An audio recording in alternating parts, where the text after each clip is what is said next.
श्री गुरु चरणों में सादर नमन करते हुए, पूज्यपाद श्री जय जय सरकार की चरण वंदना करते हुए, प्रिय ज्योतिष प्रेमियों, आज आपके समक्ष एक ऐसा ज्योतिष का गहन विषय लेकर के आया हूँ जिसको जान करके आपके आने वाली विवाह की जीवन की जो रुकावटें हैं उनको दूर किया जा सकता है।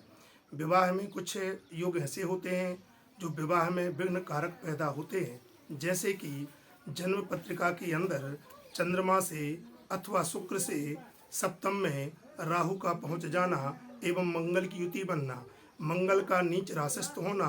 राहु का दृष्टिपात करना, राहु पर मंगल की दृष्टि अथवा मंगल पर राहु की दृष्टि जब परस्पर बनती है तो ऐसे योग में विवाह में विलंब होता है। साथ ही ऐसा भी देखा गया है कि जिस व्यक्ति के चंद्रमा के ऊपर राहु का दृष्टि सप्तम या पंचम भाव में बैठ कर के बनता हो, ऐसी स्थिति में भी विवाह विलंब से होता है। प्रायः कर ज्योतिष में ये पाया गया है कि जिस जातक की पत्रिका में सप्तमेश का संबंध हो, जिसका सप्तमेश ग्रह का जो स्वामी है वह नीच राशि का हो, पाप राशि का हो, वक्र राशि का हो, अस्त राशि का हो, छठे आठवें अथवा 12वें में जाकर के वह बैठ गया हो और किसी भी पाप ग्रह जैसे कि मंगल, शनि, राहु अथवा केतु की दृष्टि का संबंध बन रहा हो, तब भी जातक के जीवन में विवाह में रुकावट पैदा होती है। प्रायः करके ये देखा गया है, सप्तम में बैठा पाप ग्रह, सप्तम में बैठ करके जो पाप ग्रह होता है, पाप ग्रह के ऊपर किसी पाप ग्रह की आकर के दृष्टि बन जाना एवं पाप ग्रह का संबंध पाप ग्रह के नक्षत्र वाले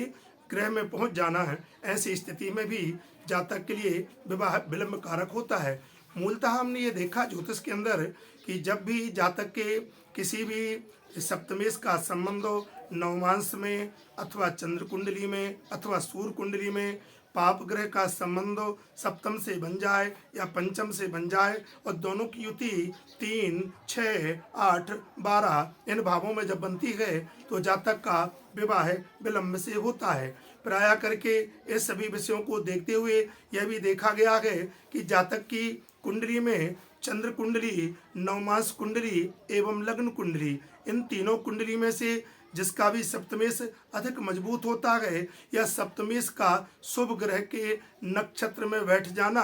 विवाह के लिए विलंब कारक नहीं होता अथवा ऐसे जातक का विवाह शीघ्र ही संपन्न होता है। प्रायः करके जैसे कि शुभ ग्रह की युति बनना, सप्तम में चंद्रमा का, गुरु का अथवा चंद्र गुरु की परस्पर युति अथवा बुध की एवं शुक्र की युति सप्तम में नवमांश पत्रिका में, लग्न पत्रिका में अथवा चंद्र कुंडली में प्रायः ये योग तब निर्मित होते हैं तो विवाह जो होता है वो जातक का शीघ्र संपन्न होता है। प्यारे ज्योतिष प्रेमियों, इस प्रकार के विवाह विलंब योग के कई और भी सूत्र हमारे ज्योतिष में गहनीय और विचारणीय है। सामान्यतया हमारे ज्योतिष में मुख्यतया इन्हीं ग्रहों पर विचार किया जाता है। सबसे ज़्यादा जब भी जन्म कुंडली का जाकर के सप्तमेश पाप ग्रह की राशि में पाप ग्रह से युत हो जाए, पाप ग्रह से दृष्ट हो जाए और नवमांश में भी जाकर के वो 6, 8, 12 इन भावों को प्राप्त कर जाए तो जातक के विवाह में जो होता है